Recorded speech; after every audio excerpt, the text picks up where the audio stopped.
DNVR Avalanche podcast presented by DraftKings Sportsbook. Use code DNVR when you sign up for a new account to get amazing odds boosts every single day. Rudo, AJ, Jesse, Megan here live with you to have an interesting conversation about the NHL and the players in it. And really big contracts, ultimately, is what we're going to be getting into, I suppose. Couple of different angles we can go with that. But the one relevant to today's NHL, last Friday, Jonathan Huberdeau signing with the Calgary Flames, a full boat 8-year rather, $10.5 million deal. Doesn't take into effect until next season, but I wanted to start here, one, because that's a gigantic contract. Two, the Flames now have a piece locked up from that Matthew Tkachuk trade. So I certainly feel a little bit better about that trade for them, but where do you guys stand? Yeah, I mean, I think when we talked about it the first time, I think one of the things that I had said was for me to I liked the return because it kind of felt Columbus Blue Jackets-y from a couple of years ago where you're in a bad situation. Instead of running from it, they kind of embraced it. But one of the caveats I put on that was you need to get one of these guys signed. You can't do all this, then let them both walk or whatever. So you got one signed, and now now you're kind of are playing with house money. You replace Johnny Gaudreau as best you can. Not a lot of people thought you could. Now you've got Uyghur that if you can't lock him up, you've got something that you can flip at the deadline if you want. Uses your own rental. I think given the situation Calgary is in, don't know how you can be upset about it if you're them. That was the thing that I think, as Jesse mentioned, we were talking about it would make a difference, not to be as black and white as win or losing the trade, but if they could get any of them long term. And I don't think any of us were expecting it to happen before the season began. So it sounds like the conversations that Huberdeau has had with the Flames have gone so positively that he sees a future there, which bodes really well for the duration of the trade. Hopefully it affects to his motivation to play in Calgary as well. AJ, you seem a little more tentative. Yeah, I mean, it's a gigantic risk from the Flames. If you go on Cap Friendly and you use that really great tool that they have to compare that contract, the comparables that pop up all drive home that it's a gigantic risk because the list is just like it's like, well, that's okay. Like you could live with that. Like Johnny Gaudreau's on that list, Philip Forsberg's on that list, so we don't know how those have gone, right? Like we don't know how those deals have aged. Landeskog's on that list. We don't know how that deal's gonna age. Patrick Kane, Steven Stamkos, you love how those have aged. Those have been fine. Those guys have remained high-level players, and it's all good. Corey Perry, Jamie Benn, those are kind of disasters. Jeff Skinner is sort of this weird, like, in-between where he's definitely not worth the money that he's making, but it's not like he's bottomed out as an NHL player. So he's sort of in between there. Phil Kessel, that deal didn't end particularly well.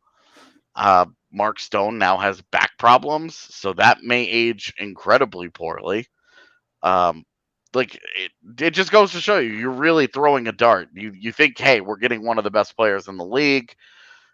This is going to be this is a good step for us. This is good. The other thing is that Huberdeau is the only one on that list who that contract will start in his 30s.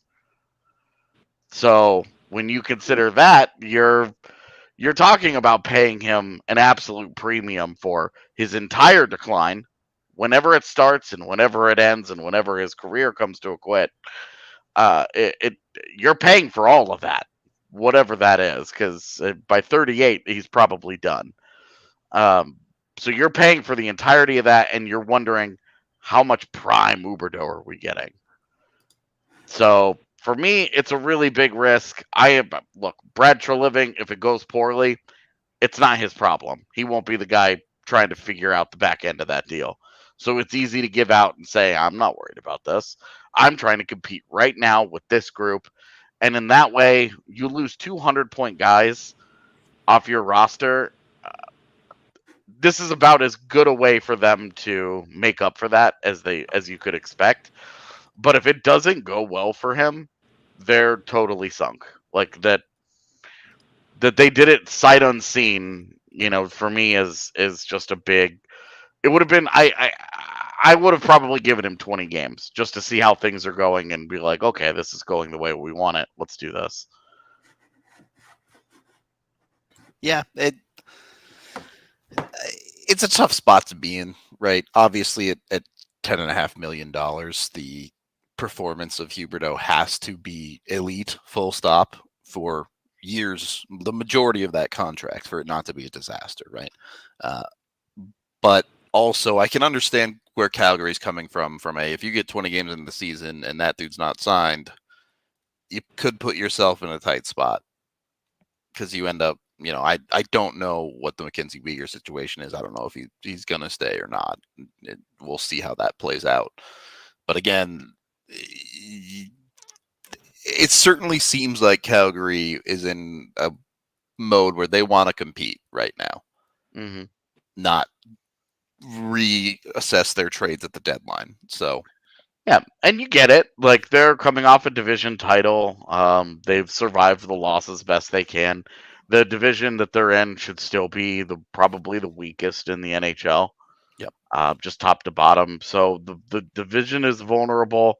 They've got a lot of great pieces in place.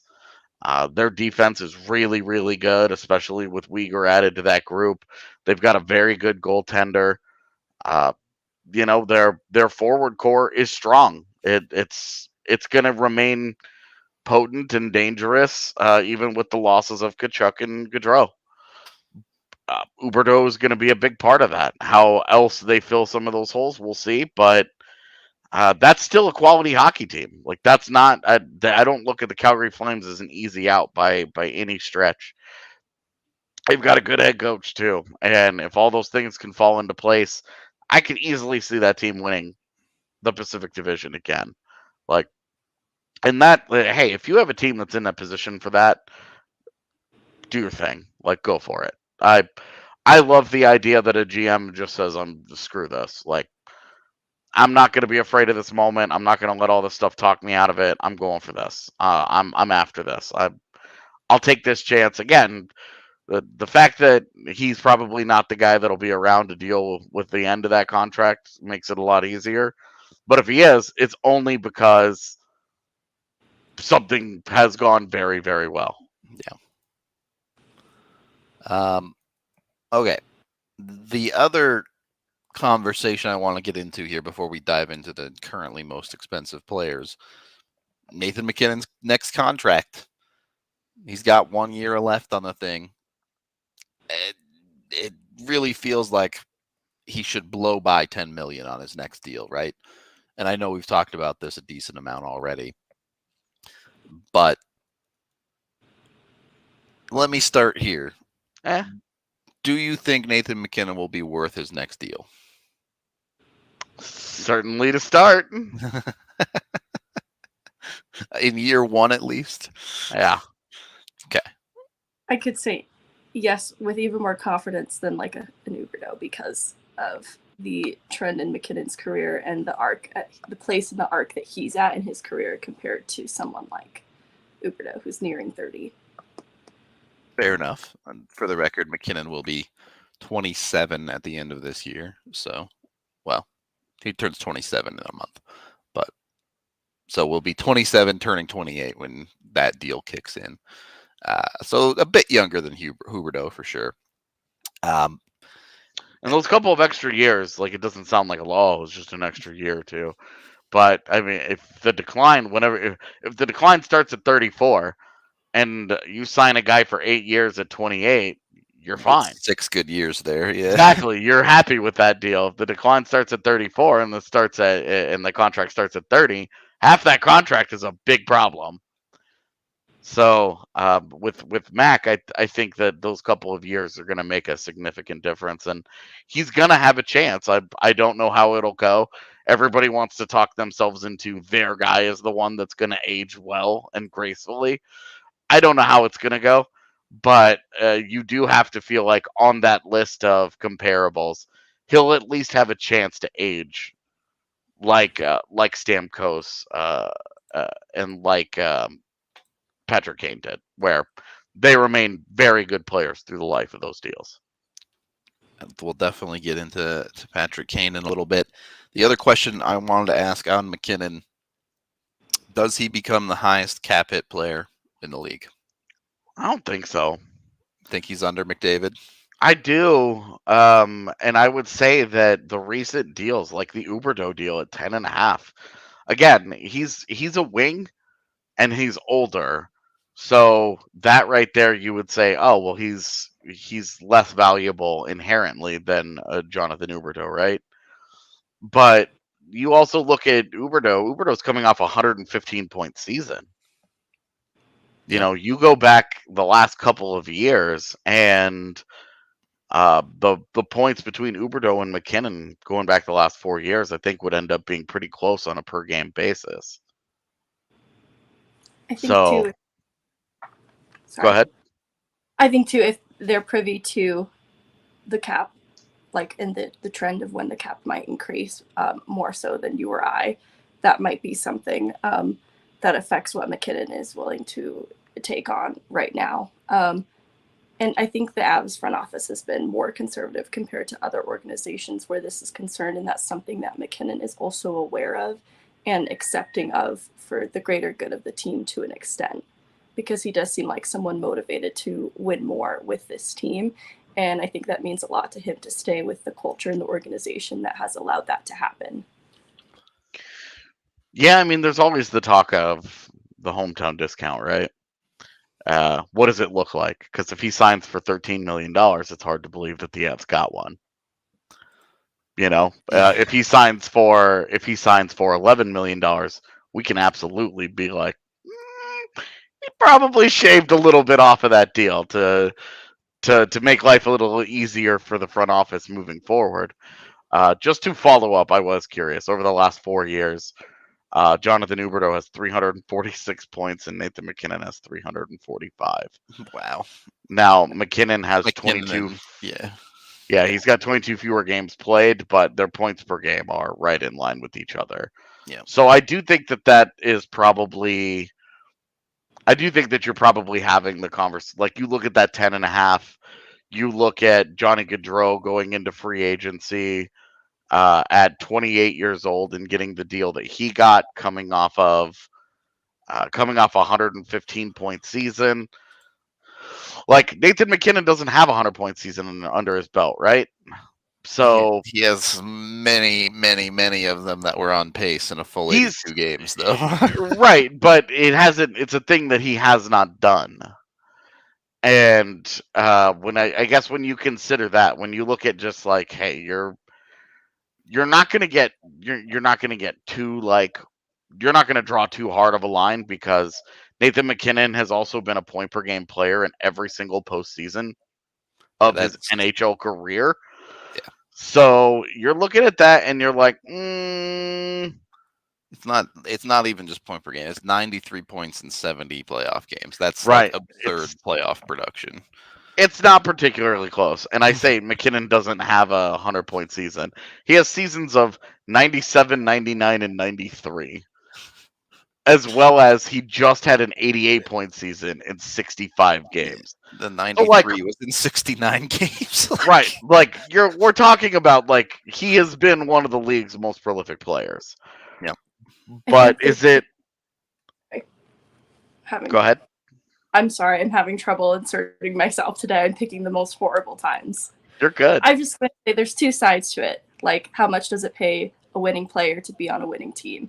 And how much do you pay a winning player to make your team a winning team? And in MacKinnon's case, he's a winning player on a winning team, and you want it to continue that way. And when you look at someone like McDavid, it's a winning player on a team that hopes to become a winning team. And it affects both parties in that situation.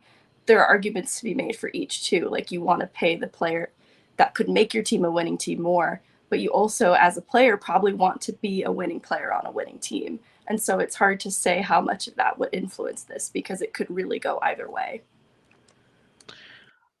I would also say that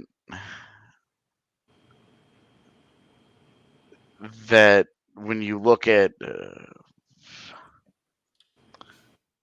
the contracts in the league, and you're kind of going through them, like right now, Cale Makar is going to be like the 34th highest paid player by AAV. Yep. In the NHL. All right, and that contract, like the ink just dried on that deal. I mean, that was a great deal 3 weeks after it was signed. Right, and like that's the highest contract that a defenseman has ever gotten coming off an ELC. Yep. Ever. So, like, you think about that part of it, and it's like, it's not like the Avs did that guy dirty. The rest of the NHL is stupid. Yeah. So, because we saw the Cale Makar deal, as you mentioned. Cale Makar signs that contract. 3 weeks later, you have Darnell Nurse and Seth Jones, and you're like, are you for real with this? What I think nobody wants to have happen again. I mean, the Avs would probably love it, but it's a little uncomfortable when Nathan MacKinnon is the player that we're talking about. He's a bona fide top 10 NHL player.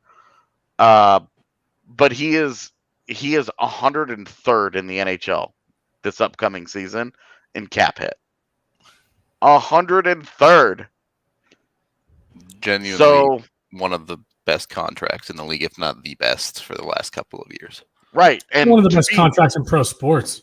To be replaced by Cale Makar's deal.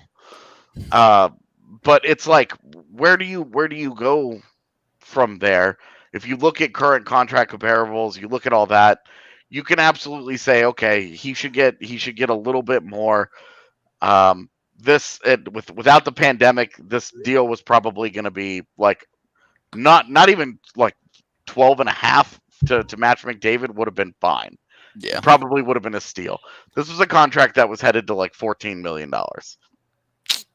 and now I think you do look at some of the recent deals. Talking about Nate 14, yeah, without the pandemic.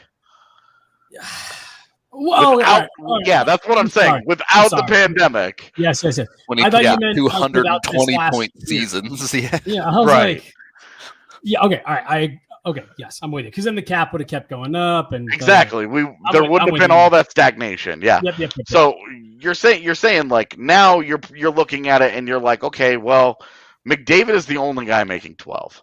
So if they just stop at 12, just 12 even, again, how much of a discount is he really giving you? How much do you really care if the cap truly does go up the way that we expect it to in the next few years? You can work around 12, especially with, as has always been the case, McKinnon's contract, Eric Johnson's contracts, they expire at the same time. There's your money. You found your money, easy peasy.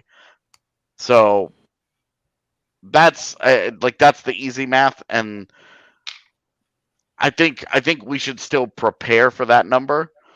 And if it comes in anywhere in the 11s, then you know Mac absolutely did them a solid. Yeah.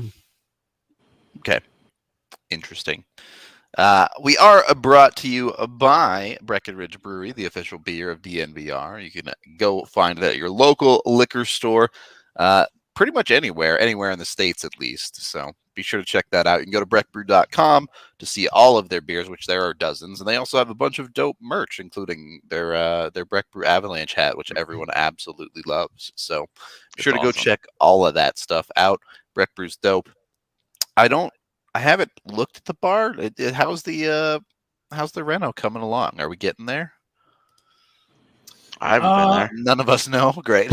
Well, I guess I was about to give an update from when I was like, oh, well, I was there last week, and we were all there last week. But I went walking through the bar a bit. When I was in there, nothing is like starting to get the finish, but like most of the stuff is like framed out where it's all going to go. So, I mean, getting towards the fun part where you just get to do all the finishing stuff.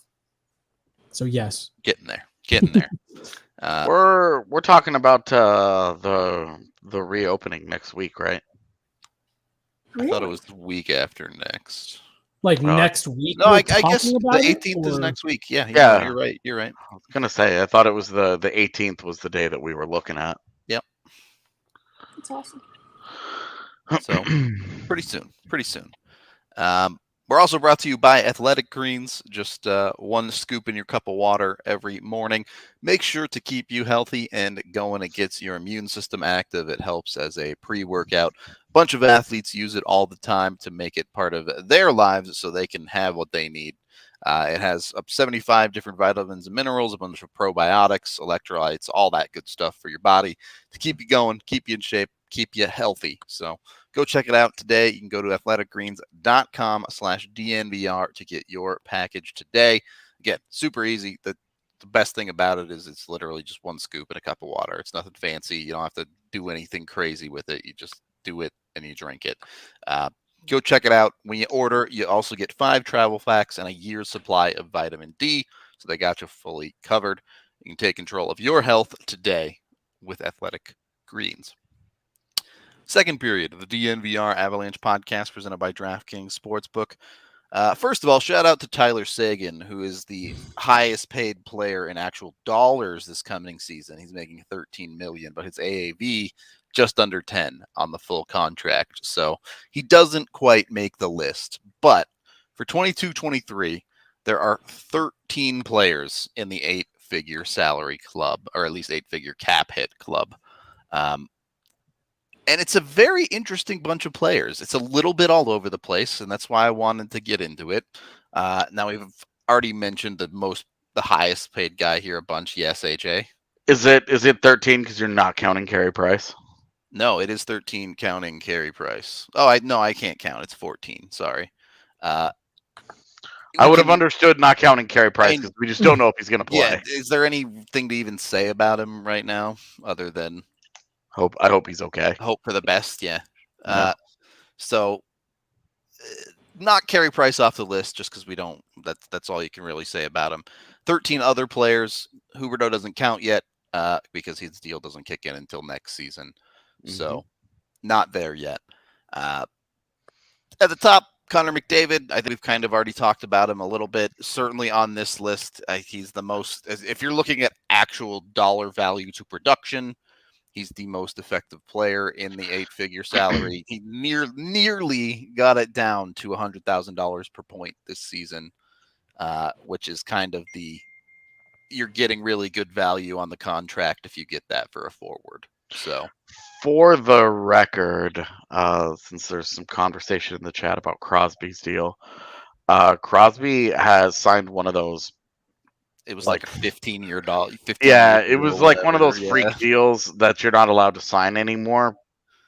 But thinking that he took a big time discount, he signed a 12-year deal worth $104.4 million, and the cap hit percentage at the time of signing was 14.5, which is really high. The cap hit percentage for McDavid's deal is 16.67. Just because I was curious, because these two are always linked together. The Ovechkin deal, when it was signed, its cap hit percentage was 18.96. Jesus. So that the Ovechkin one is the highest one that I had found in terms of percentage, but Crosby absolutely his actual percentage cap hit percentage when he signed was higher than what Panarin's was when Panarin signed. So he might have taken a minor discount, but it was minor. I was going to say, and maybe I'm talking out of my ass here when I say this, but my at least memory of it was, like you said, it was more of like I'll take a small little haircut here to make sure that this last, these couple pieces can fit in. But yeah, people talk about it now because it looks great now, 12 years later. Like, yeah, you're also relying on a guy aging.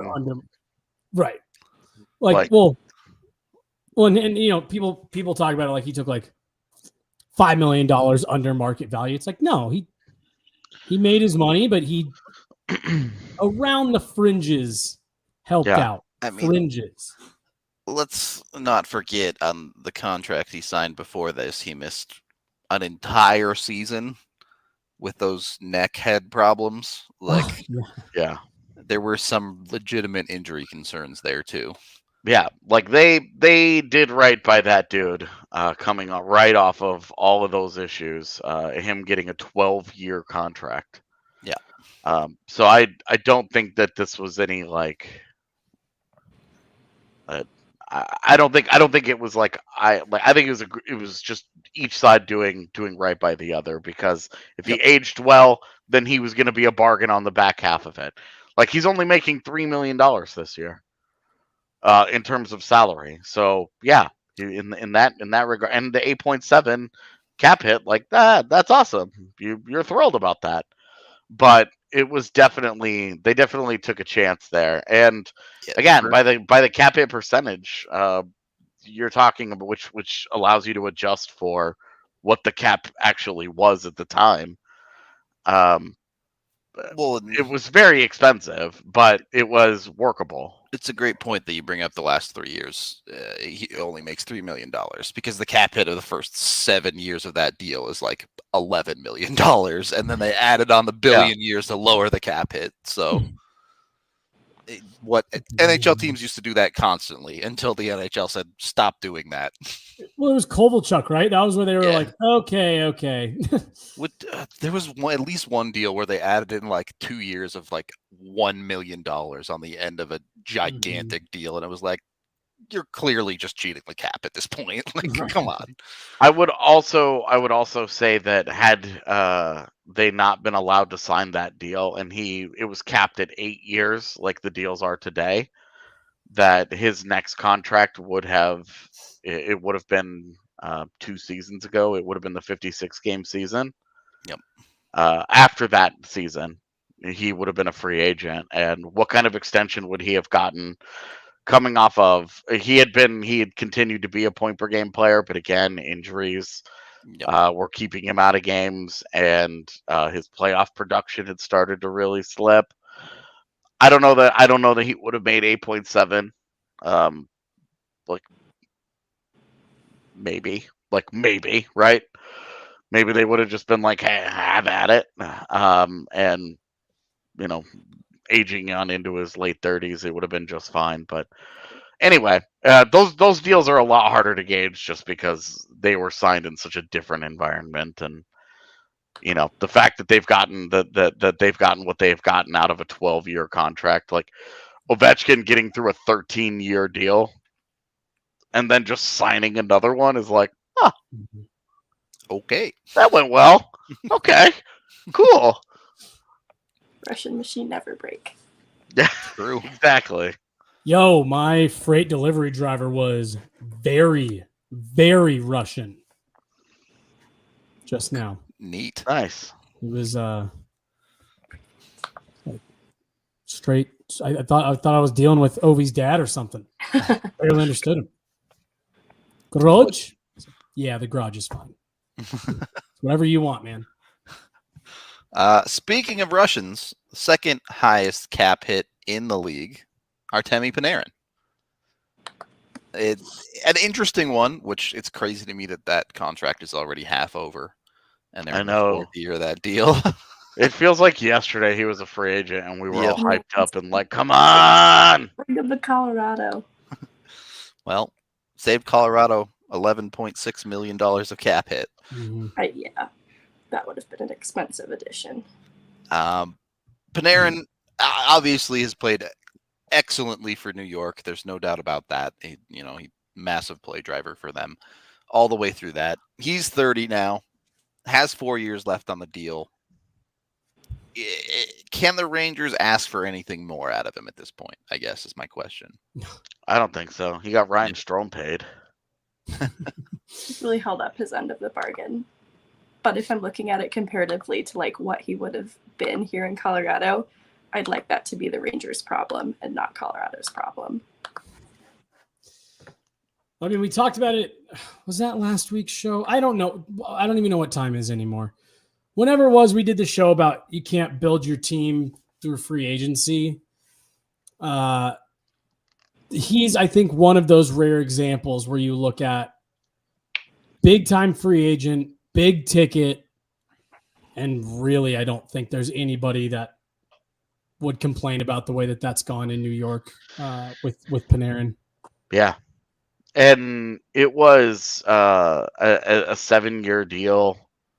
Again, like right in that 14.3% cap hit percentage range, which is top shelf, but not not top, not tip top in the league.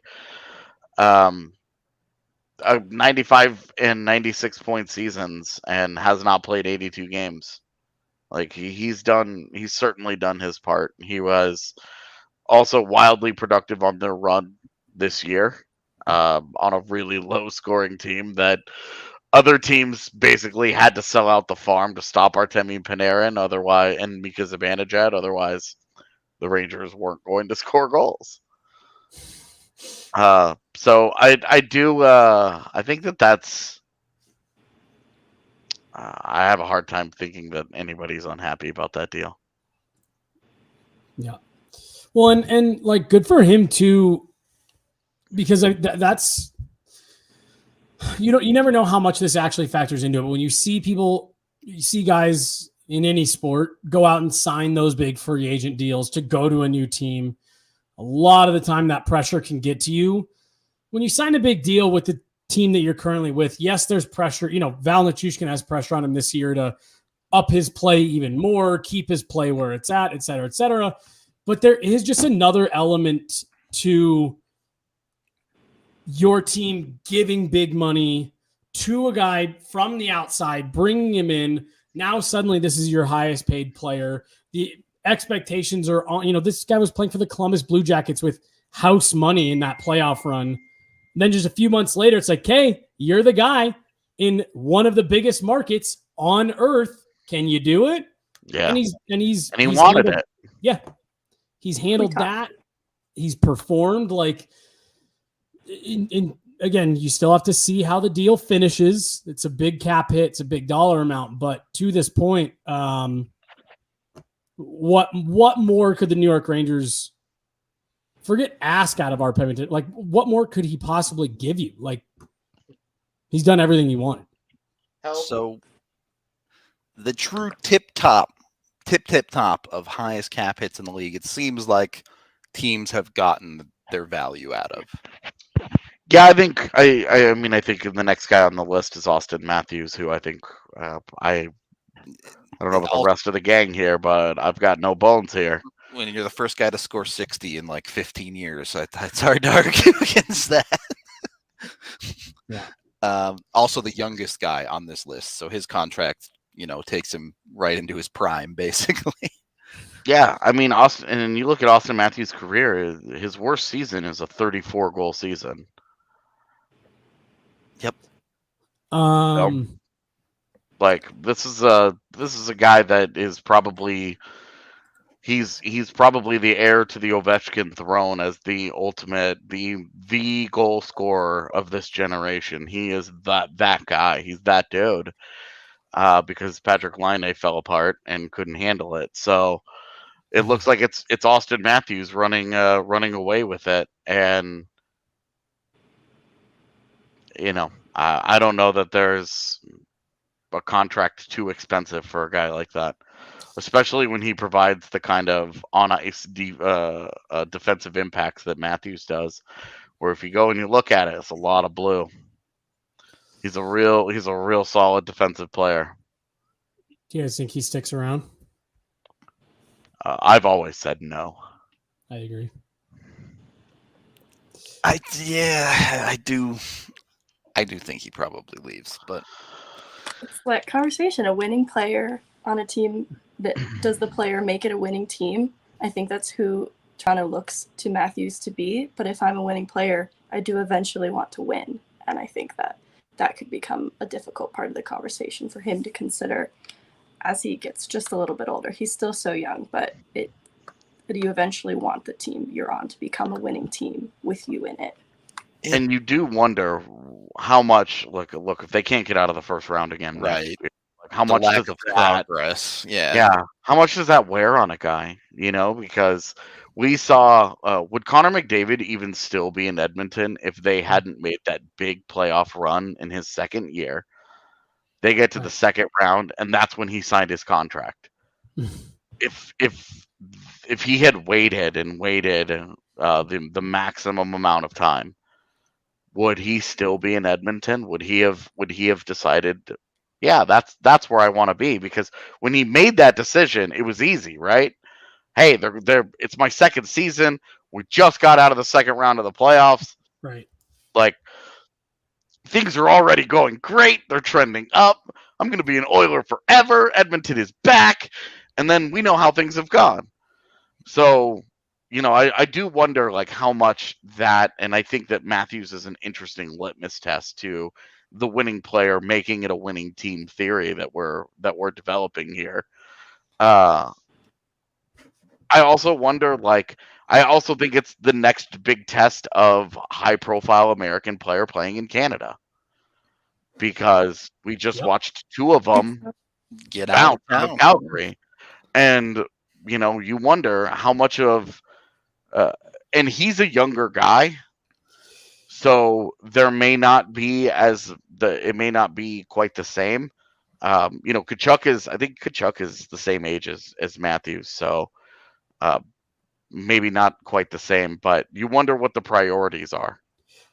Well, I think it's an interesting conversation because we're not that far removed. If the Avs lost in the second round this season, you're having the same conversation about Nathan MacKinnon, right? Mm-hmm.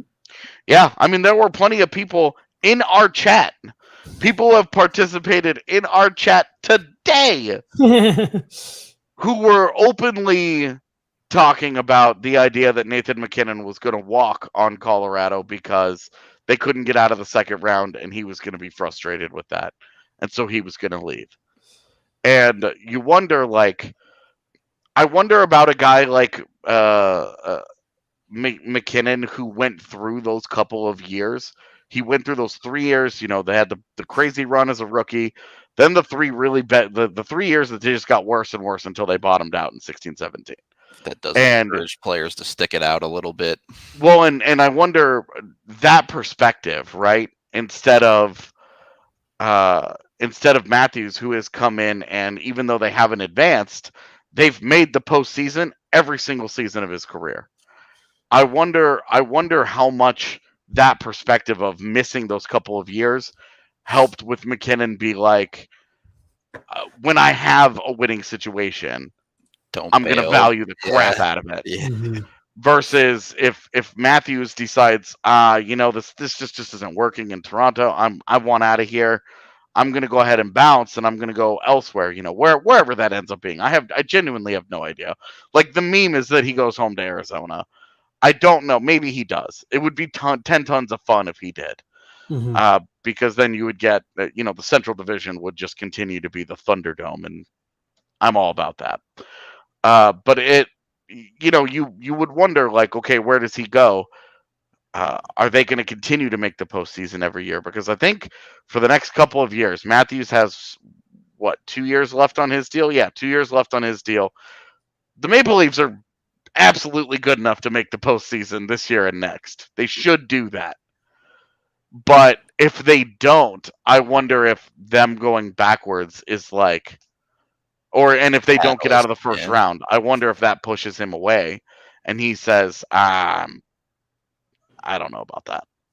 See, to me, and we talked about it with when Kachuk got, I think it was when Kachuk got traded.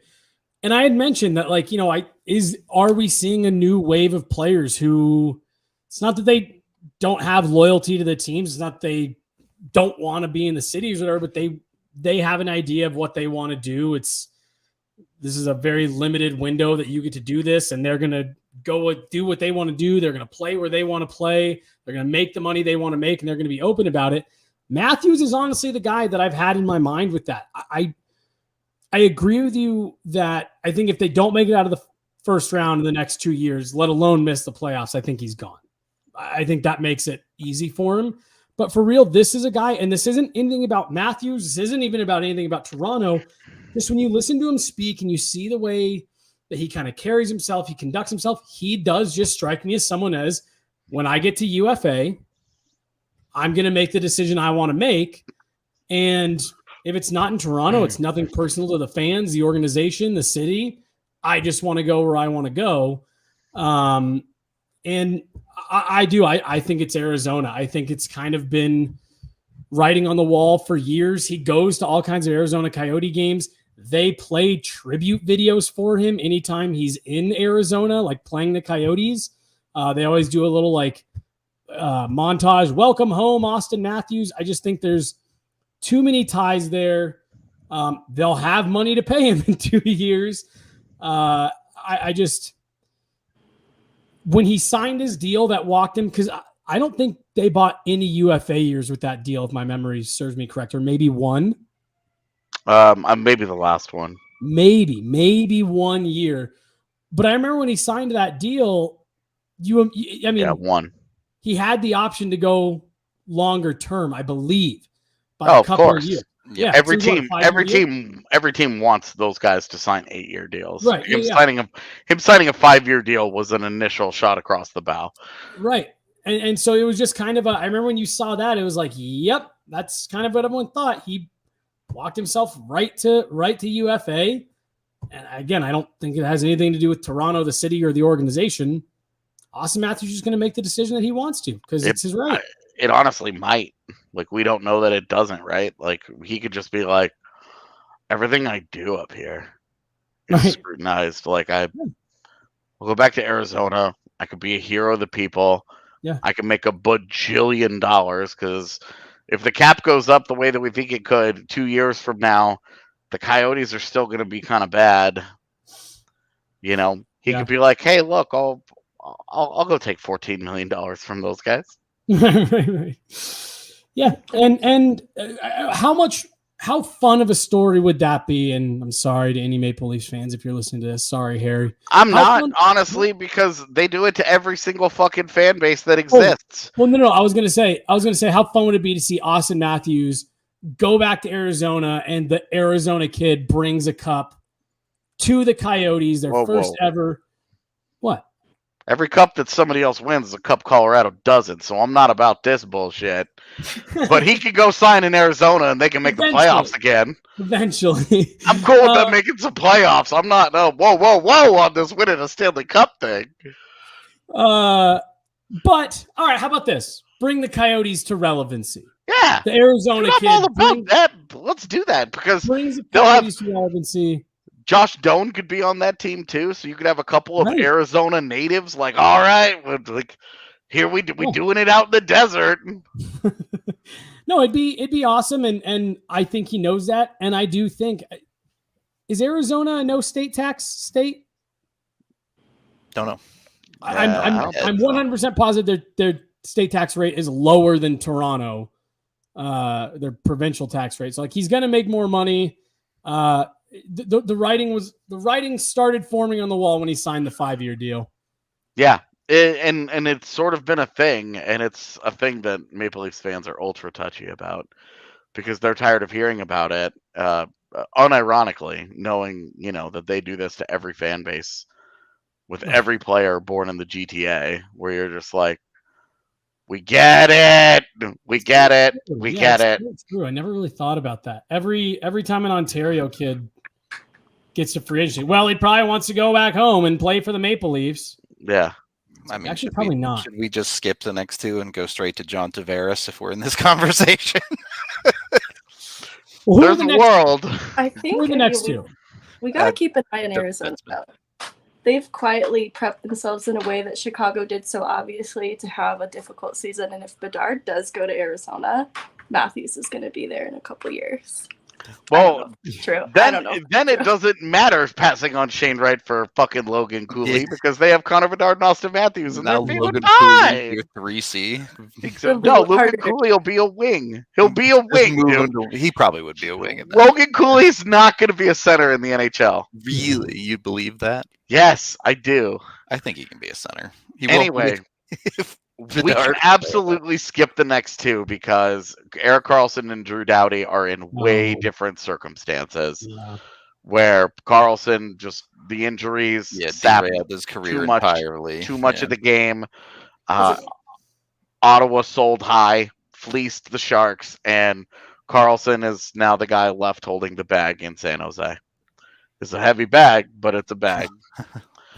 And then Drew Doughty got the Cup championship, and sometimes it's still good, and sometimes isn't, and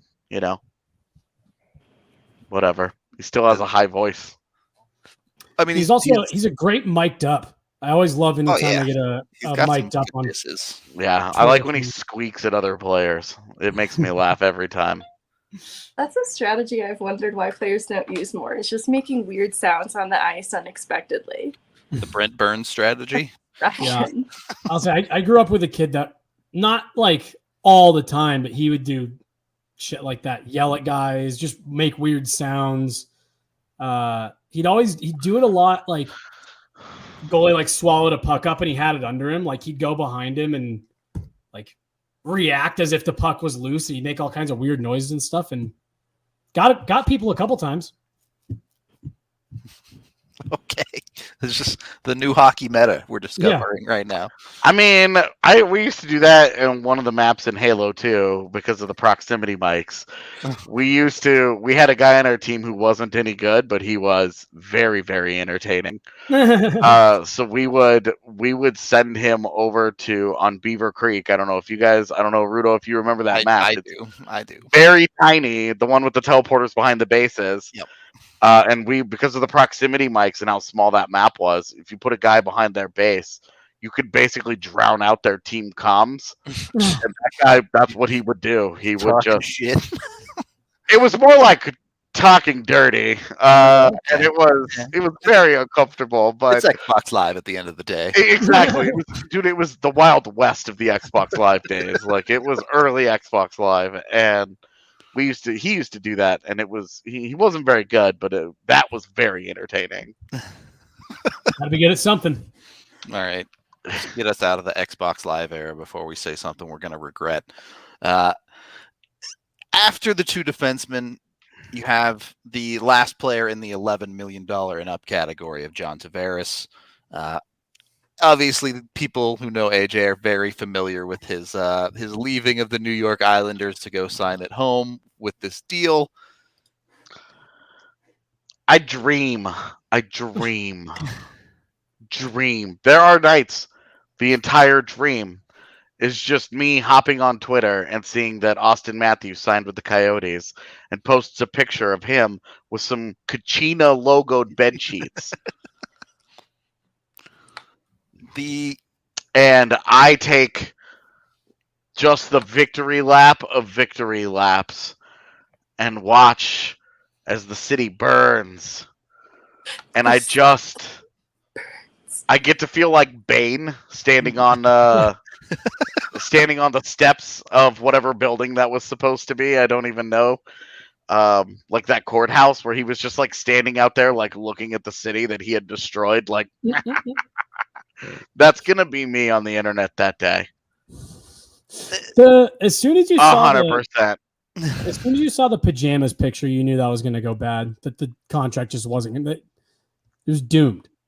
The interesting part about Taveras is, despite getting this $11 million deal, there's now only 3 years left on it. Obviously, Toronto has nothing to show for it. Taveras is 31, but I'm a little bit surprised at how well he got paid. I understand it was a free agency deal, but you're looking at a guy who, he floats pretty close to the point per game mark per season, but he's never really come close to a 100-point season. He's never really come close to being one of those true top-end producers in the league. And I understand, he has a solid, well-rounded game on the defensive side too, but points pay in the NHL, right? And yet Taveras seemed to buck that trend. Taveras is a bum. Okay. Yeah. I'm not going to hear anything about his defensive game. If that dude takes a stride in the defensive zone, it's been a good day. Well, and honestly, I mean, kind of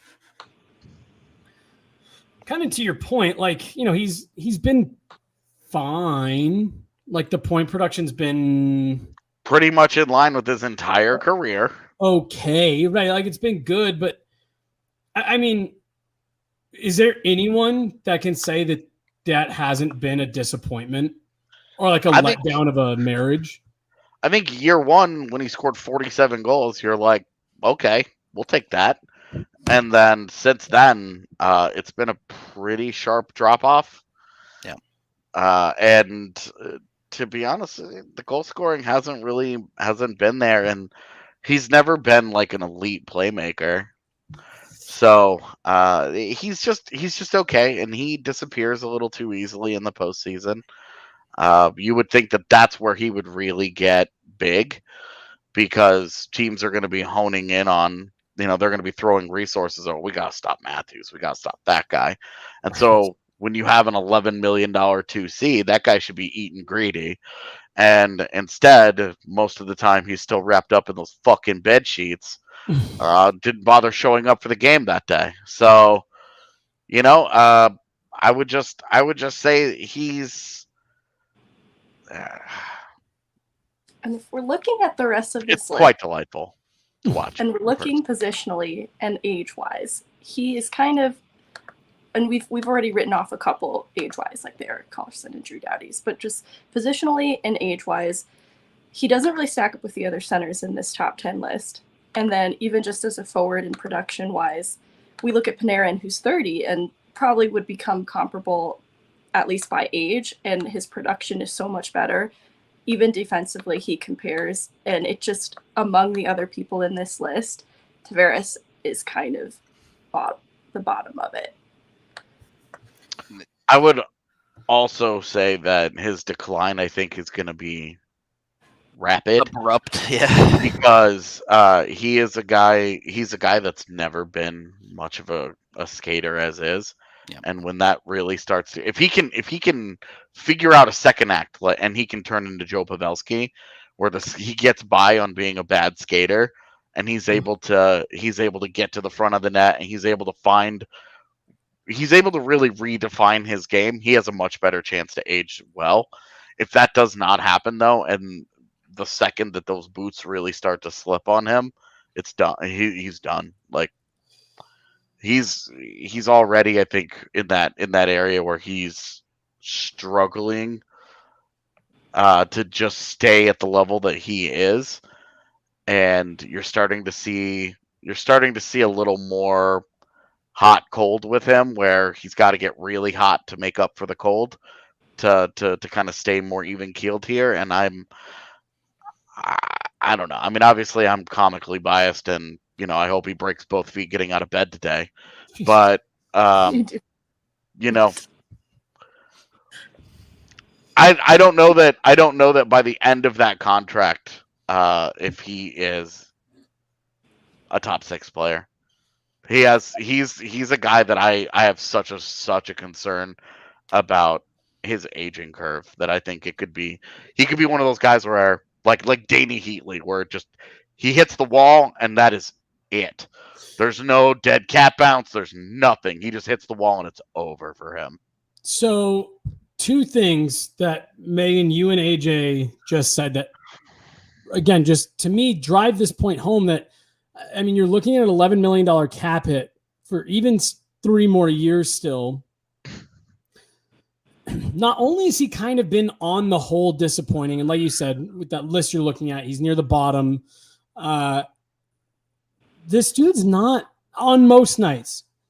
Like, the whole point in having him there is, wow, you have John Taveras tucked behind Austin Matthews. Like, he gets to feast on those, second matchups. He got the Nazem Kadri matchups all year. And you're sitting there, you're like, so it's not even like you're getting swallowed up by, he's going out there every night against the other team's top lines, their top defenders, and he's really starting to slip. It's like, no, you're getting second lines, second pairings, not shut down lines. And the play still is on a steady decline. So that's a concern, 1. And then 2, like, is this just one of those, you hear people talk about it all the time, and, we can sometimes brush it off because, you can never have too many good players. But, like, is this one of those situations where there's only one puck and you actually see it, like, having the negative impact on the way that maybe this team is put together? You have a guy who was the guy in New York, and it's like, hey, come here and kind of play second, third, fourth fiddle. kind of do whatever. It didn't feel good when they signed it. It felt like they overpaid to get him out of New York. And honestly, I think with every passing year, AJ can feel better and better because it's been bad. It's been bad. All right, very quickly on this one. Next on the list, just under 11 million, Mitch Marner. A little bit different because he held out for his contract and basically got Toronto to give him everything he wanted. But for the most part, has lived up to the deal, except for I know Toronto does not like him in the playoffs. But they're hard on him. Yeah. They don't deserve him. I'm just kidding. I don't know. AJ's like, that's exactly what they deserve. I love Mitch Marner, so their hatred of Mitch Marner, they can put that in the bin. He's great. He's a great player. I think he's living up to his deal. And again, like the guys that we're talking about as the ones who are easily worth are predominantly the guys who are on post DLC deals and not the UFA deals. And their UFA deals have been kind of iffy so far. It's basically Panarin is the only one that really lived up to that. Yeah, and it's not. I will say JT. Like I think JT's been a mild disappointment for the Maple Leafs. He's not a disaster. It has not been the Corey Perry level of fall off where you're like, whoa. But I think that again, my fear is that his aging curve is that, and that by the end of that deal we'll talk about it. But halfway through the deal, it's not that bad. It's just, honestly, it's probably like $1.5 million too much. Yeah, maybe 2 million too much. But I don't think it's like I don't think you're talking about a $3 million player here making 11 million. You know, like you're still talking about a borderline point per game guy here. So Corey Perry had a dope year last year, though. On a much more appropriate contract, yeah. I was gonna say that was probably the best $1 million player last year. It's funny how those expectations change when that salary is different. You just look at them through a different lens because you look at a guy making $1 million and you're like, anything that we get out of this guy, we're pretty excited about. You look at a guy making $11 million and you're like, he's only been a point per game player every year. Bum. Yeah. Now, I will say on Mitch Marner. Go ahead. Megan looks like she's knee deep in like a stats page over there, so I wanted to know what she was looking at. I was like, he's above a point per game, and he's 25. Oh, Mitch Marner, yes.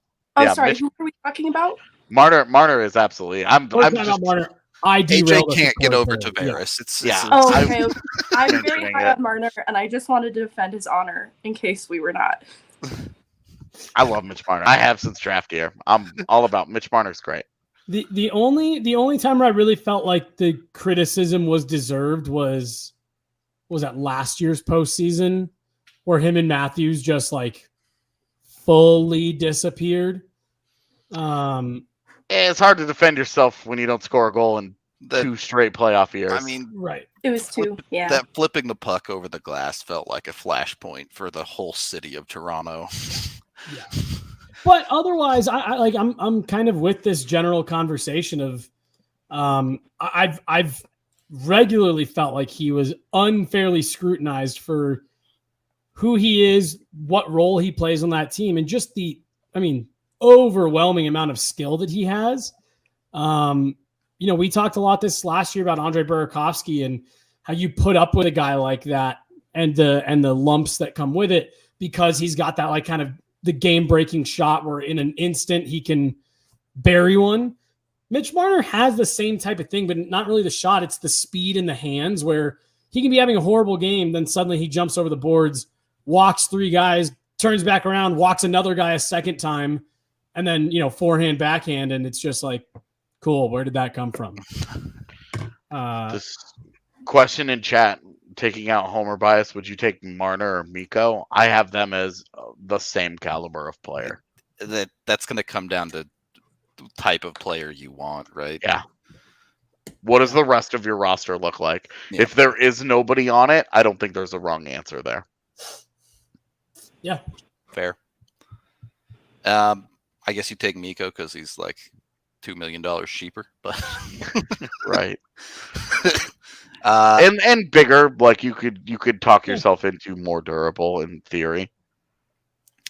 so we are brought to you by FOCO. I know that the people in Toronto probably don't know what Stanley Cup bobbleheads look like, but here in Colorado, you can go get them right now today with FOCO. So go over there to FOCO.com. That's FOCO.com to get all of your Colorado sports team merch. They have the Big Four. They have the Rapids. They have the Buffs. They have the Mammoth. They got all sorts of other stuff there. So any Colorado sports team, at least professional, they've probably got you covered. I already mentioned the bobbleheads. They have clothing. They have Crocs. They have pins. They have all sorts of weird memorabilia. So if you're looking for something weird, be sure to check out FOCO. Or, if you just want a shirt or a jersey, you can get that there too. We're also brought to you by Avaca TV, where you can watch all of your Colorado sports, at least the Big Four. They have Altitude. They have AT&T Sportsnet. They have national channels. Plus, they've also added a bit more with things like the NFL Network and the 60 other news and movie and TV station channels. So they have a bunch of different options for you for just $15 a month. When you go to Avaca TV/Colorado10, that's EVOCA.TV/Colorado10. First 3 months, it's just $15 a month. And even after that, it's only $25 a month. So a great deal for a bunch of local and news and sports channels. You got it all covered with Avaca. Third period on the DNVR Avalanche podcast. A couple more players to get to. These two we can talk about together because they both signed their deals after Chicago's dynasty era. And two very divergent paths here with Patrick Kane and Jonathan Taves. Kane, obviously still an elite player in the league, and Taves, not so much. Taves is still in the league. True. Let's see here. Kane good, Taves bad. I don't know what else to say. Well, I was going to try to go back and defend Jonathan Taves a little bit. It really didn't get bad till the last couple of years, but I can't even say that in good faith. I mean, it's been like weird, right? Like he makes the NHL's top 100 or whatever, and the guy only had one 70-point season up to through that point. He had one truly great postseason run, and the rest of them were like varying degrees of good to less than that, but only one like great postseason, and that was the same year it's different years. I mean, one great postseason and a couple of really good ones, and then a bunch of blah, right? And he's never been a big point guy, and so it was like, oh, but his two-way play and his leadership and all that. Like, if we're talking about like quality of centers, the quality of 1Cs, even in his prime, I always felt like he was a little overrated. Well, it's the, what is it, Captain Serious? Is that what everyone called him? Like, he is maybe the player that has been, again, now I think in his prime, Jonathan Taves he's a very good player. He was awesome. Good player. 30 goals, multiple times, a couple of high 20s. Good player. He's the type of guy who gets into the Hall of Fame. You look at his stats and you go, really? And then it's like, oh, but he won 3 cups. Okay. Well, and captain 3 cup teams. Yeah. Right. And so again, like, solid player, not taking that away from him. But I'm with you, AJ. Like, when I say overrated, like, I don't mean he's bad and people think he's good. I mean, I think he's good, very good, and people refer to him in this like kind of elite tier. And I do just wonder how much he kind of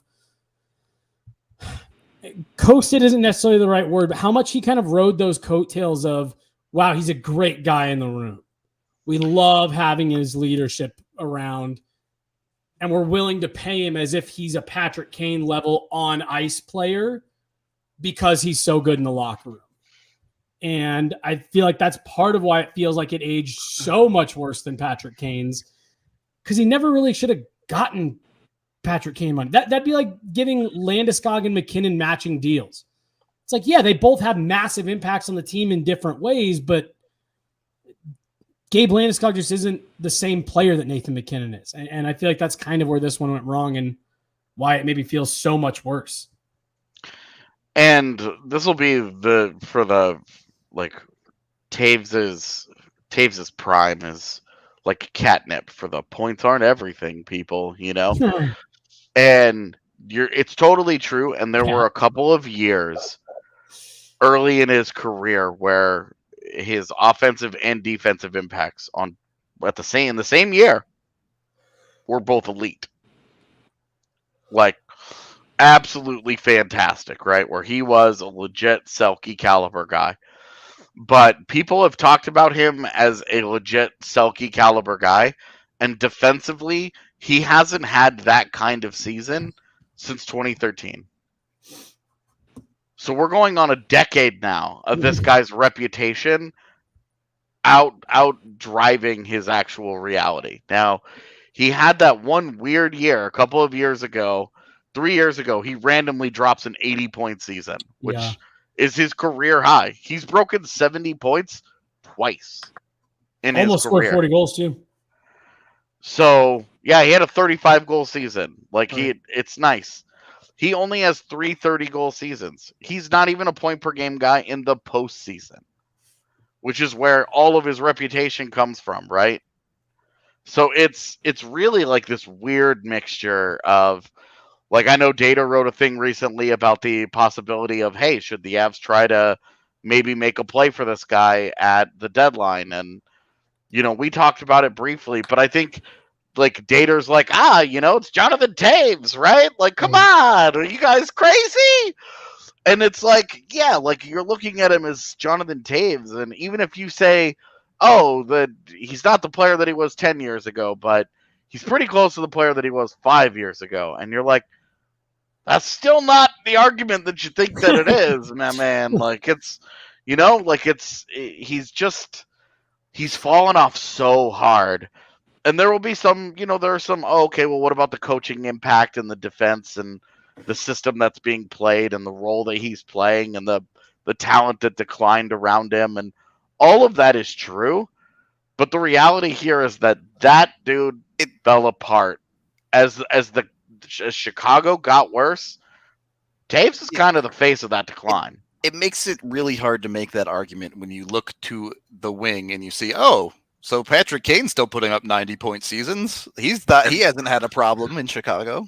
And Kane is this weird, like, anti-analytics monster, right? Because if you get into his analytics, you're like, is this guy any good? And then you see that he's just dropping 90 points.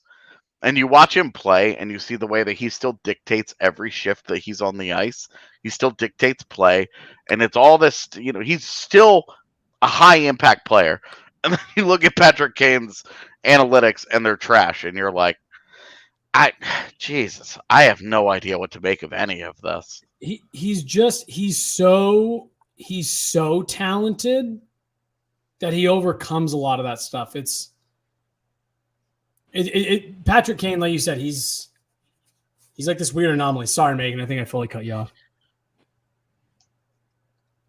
It's okay. It's nothing pressing. It's kind of driving home to what we're saying is we're talking about these two players side by side because it doesn't make sense for Taves to make Patrick Kane money. And that's why it's not that Taves is completely a scrub, but he also, especially like as a 2C option for any team right now, has a chronic inflammatory response syndrome that is going to affect the play through the rest of his career, that even the decline that happens before we learn of this is only going to aggravate that even more, and it would be a huge risk. It's just not a very wise decision to take that risk on Taves as a result of that. But even that 81-point season is a 110-point season for Patrick Kane. Like, so much of who Taves is made better because of Patrick Kane. And it's hard because they belong in this same conversation because of what they did together, but it was largely driven by Patrick Kane. Well, I mean, like, to me, you're also, because of what you just mentioned, Megan, like, you are also looking at Jonathan Taves and saying, because we've talked a lot about what does the next contract look like. Does he retire? Like, does he even, not that someone would give him a new contract, like a team would pay him, no doubt, but like, is he even interested in that? he sat out an entire season, and he said at a couple points, I didn't know if I was done, if I was going to have to retire. 33, he'll be 34 by the end of this deal. Are you, approaching 35, or are you even sure that Jonathan Taves is going to come back? I mean, he will be 35 years old when he walks into free agency next year. So, I would say the deals, they might have been like fun at the time, like a little, we're gonna give our two superstars these matching deals, but it has not gone particularly well for that deal. That deal is Taves. I've always been on the island of, I think Taves is just a little overrated. Well, and do you want to know my favorite part of that too? The matching deals. Yeah. Is they were like, we're doing this so they're Blackhawks for life. And the writing on the wall says that it's actually going to end pretty ugly for both guys. It's not going to be a good breakup. Yeah, and the interesting thing is that Kane is going to be in high demand this year, and people are going to be looking at Taves and that price tag and being like, hey, if he was gonna, if he was $2 million, right? At his current rate of decline, even 50% retained on that deal is like, I don't know. Well, I mean, straight up, if you are just getting Jonathan Taves, even at 50% retained, at the deadline, even, I really don't know how much teams are going to be willing to pay for that. A lot of it depends on the kind of year he has, obviously, and two, I don't know how much the Blackhawks are going to be expecting a big return. I don't think they can expect a big return on Taves. On Kane, they should still be pushing for something. But for Taves, it's like they have to retain 50%. That's how every phone call has to start. Right. And even at 50%, it may not be enough. Mm-hmm. You're still talking 5.75 there for a team. Now at the come deadline time, those numbers are a little different, but it's genuinely I don't know that they can expect any kind of meaningful return. And then what does it look like if they give up Jonathan Taves for a 5th round pick and they retain 50% of it? Are they better off just being like, hey, look, we kept him, and then if he does, especially if he does want to retire, what's better for his legacy? Does he want to go dick around in Carolina for a month and lose in the 2nd round again? Or does he want to just, I was a Blackhawk for life and now I'm going home? Maybe it's just easier for him to do that, especially with him playing the way that he is. Because the infrastructure around him this year, it's not like it's going to be so much better that he can be like, okay, well, I've got the gang is back together. Here comes another 80-point season. He's been a lot more vocal about being unhappy with the rebuild and all that stuff than Patrick Kane has, which, given those two guys' reputation, that's the exact opposite of what you'd expect. But Jonathan Taves, even before that article in The Athletic from a couple weeks ago where he straight up said, this isn't appealing to me. He had a couple sound bites last year where he was like, this isn't what we wanted. This isn't what we signed up for. We don't know what direction we're headed. I don't know. I think it's going to be really interesting because I'm with you, AJ. If it was me, the offers are out there. Well, Jonathan, we can, it's going to be a 3-way trade. We have to trade you twice to have your salary retained multiple times.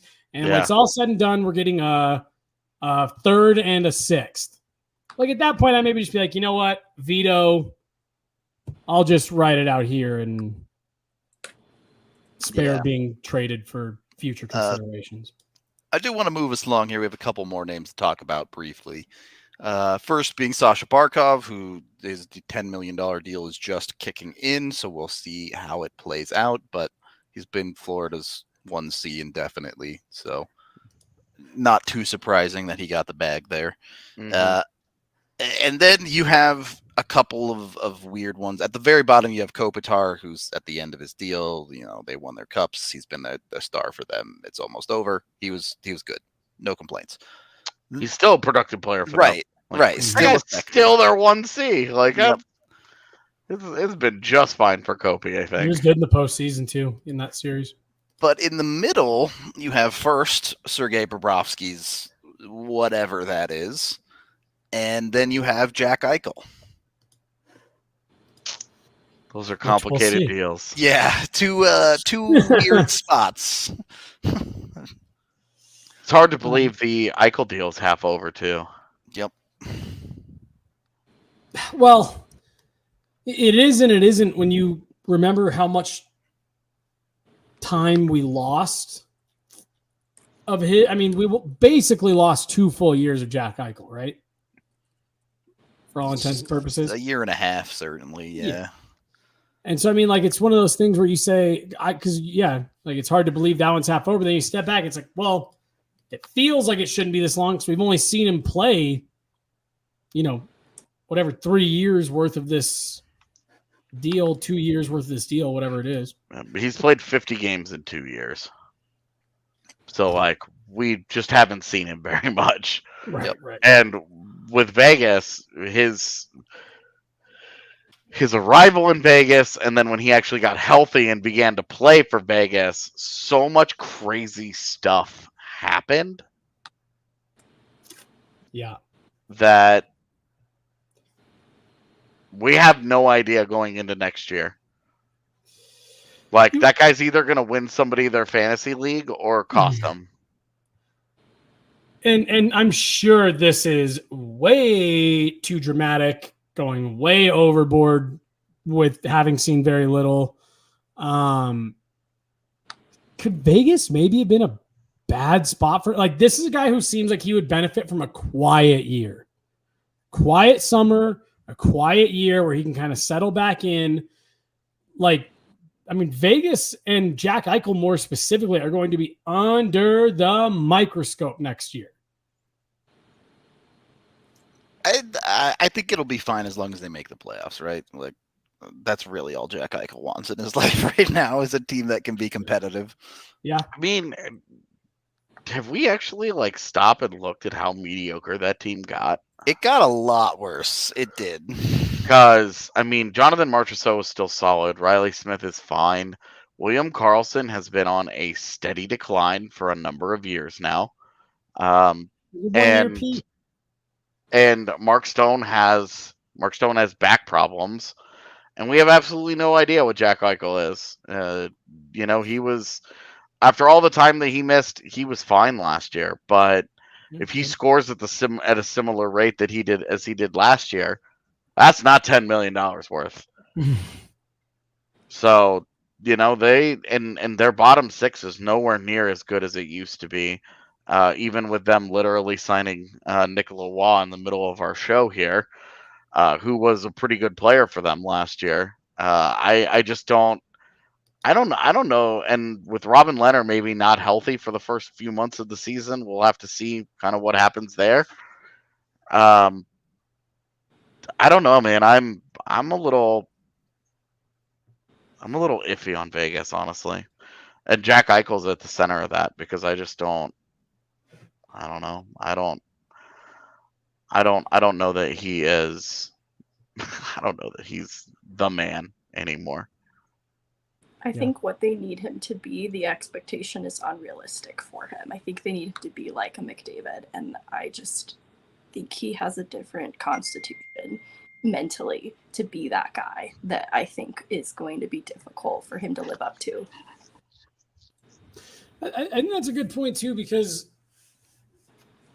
McDavid and Eichel are always going to be kind of tied at the hip, 1 and 2. And who was the other one that this same type of thing happened where everyone wanted to compare 1 and 2, and they really just weren't, like, as great as Eichel is. He's not McDavid and Matthews. Yeah, thank you. Yep, that's what it was. And it's just like I feel like Eichel feels like he needs to be Connor McDavid Buffalo thought he needed to be Connor McDavid. Now Vegas feels like he needs to be. It's like he's not Connor McDavid, and if every year that he tries to be, it's gonna not be good. The thing is, when they got him, I don't think they thought he needed to be Connor McDavid. They thought, we'll get this guy, we'll make the playoffs, and he'll be the key piece to push us over the top. And then they missed the playoffs, and all of a sudden now it's like, okay, Jack Eichel needs to be the savior. Right. I think that's seen even how we, not us specifically, but how people evaluated what little we did get to see of him last season. I think people were really critical of him because they had that expectation set a little too high. But he really wasn't bad for Vegas. It just, I think that expectation is starting off too high.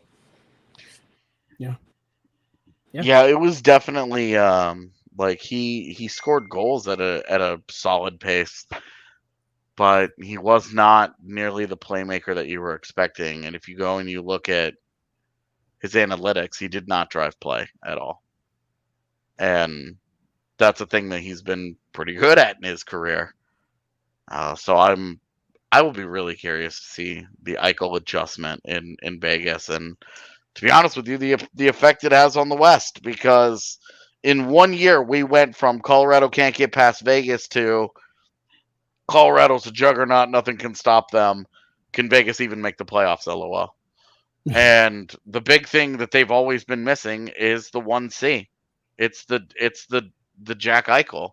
And if Jack Eichel can be what we envision Jack Eichel to be, a big game-changing center down the middle that dominates games, then I think that Vegas is a real deal. They are going to be a real problem. They are going to be a harder out than they have been in the past, because they've got the game-breaking talent that they were lacking. And now, if he does not, if he can't even just be the Jack Eichel we saw in Buffalo, they're sunk. So here's where I'll devil's advocate you a bit here, because I agree they finally get that piece, but now there's a massive question mark in net. Like Vegas has put themselves in a horrible spot where Jack Eichel could go off, and it could still not be great because they could have an issue keeping the puck out of their own net. Yeah, I mean, if Robin Leonard's just not healthy to start the year, then you just gotta figure it out. Logan Thompson, he's been pretty good in the AHL, and he was great down the stretch last year. And no way Laurent Brossoit is as bad as he was last year, right? Right? Maybe, I have no idea. But cut to him. They could be, yeah, exactly. Like he could be just as bad, and all of a sudden, the Brossoit falls apart again. I do love that comment, because all the Vegas fans, it took Vegas missing the playoffs, injuries. Everything went against us. Everything went so wrong. What was it? 3 straight shootouts that all they had to do was win one, and they kind of put their fate back in their own hands. They couldn't score 1 goal in 21 shootout attempts. It was right. Ridiculous. Yeah, not even. Forget win. Score. I just remember us watching those games at the bar, and the first shootout they went to, I remember we were like, wow, what a questionable lineup. Like, what weird shooters. And then the next 3 nights, it's like, okay, well, never mind. They went through everybody. Doesn't matter. Yeah. I remember. And you remember the one that they went to, the shootout they ended up in against San Jose? Like, they gave up that goal with point something seconds left. Yeah. To even get into overtime. They should have won that game. It was an all-time shitting the bed moment for a franchise. I totally forgot about that game.